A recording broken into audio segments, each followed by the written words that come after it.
co-founder and the CEO of the company Empower New Energy. We invest in a solar solution for commercial and industrial users across Africa. So you could say it's very much still an entrepreneurial role, building up still a quite young organization, engaging with the team, with the partners and the clients.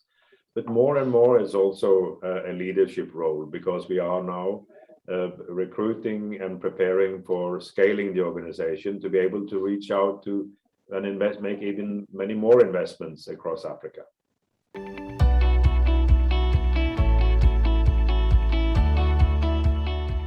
I'm glad you asked that, because I was actually in a completely other sector of the society. I was managing a publication and a think tank, and became more and more involved, engaged in the climate debate. So I asked myself, how could I contribute to this? And I was then so lucky to be able to meet the founder of Scatec. So I was one of the first employees of Scatec that joined the Scatec Solar in end of 2008. And with the mandate actually to see whether there was a room for solar solutions outside Europe, because at that time it was only in Germany and a few other countries where that Scatec was active. And then I had the very interesting experience of traveling to South Africa, where people believed the solar was far too expensive. But we started then the work that led to, of course, that led to the big solar renewable program in South Africa. And the company that I worked for, Scatec, in 8 years, was very successful as part of that program.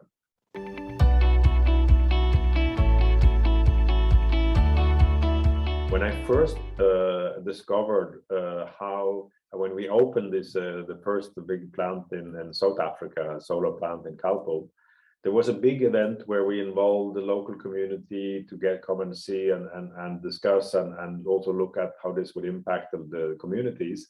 And this was a community that was mainly up to now dependent on coal mining.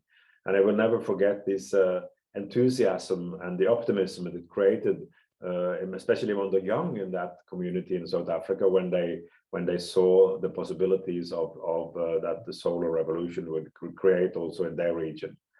And the second thing I'm come to think about is when we had when we opened our first solar plant in Ghana together with a local partner, Stella Futura, and we saw that this installation, which was built completely without international support, only qualified Ghanaian resources, and it was just to see how proud they were, and to see also the employees how engaged they were in actually seeing their own job play, their own company being a leader in this area.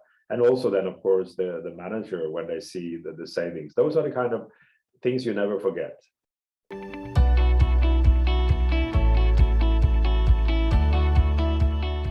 Oh, that's an important question. Thank you for that. You know,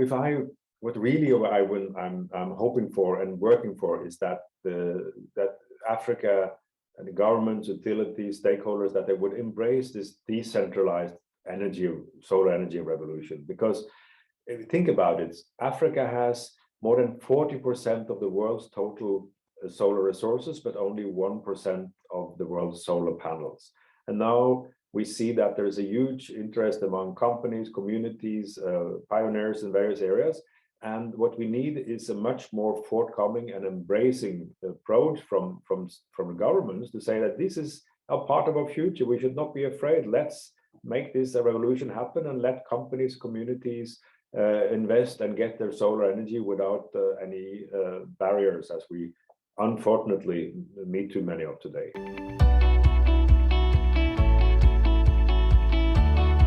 If you see what's happening now is that the energy markets worldwide are in turmoil, and we see now that there is a lack of coal, lack of oil, lack of gas, which is driving the prices up.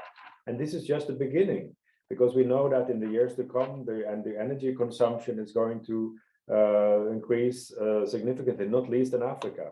So what I see as the biggest change is that investing in solar is going to change from being something nice to do or good to have or good for granted. It's going to be something you must do to actually save the competitiveness of your economies and the countries, because the rising cost of fossil fuel are killing companies, are killing jobs, and more and more, I think governments, utilities, and at least the energy users are going to discover that they need to rush into the solar area to actually save their competitiveness.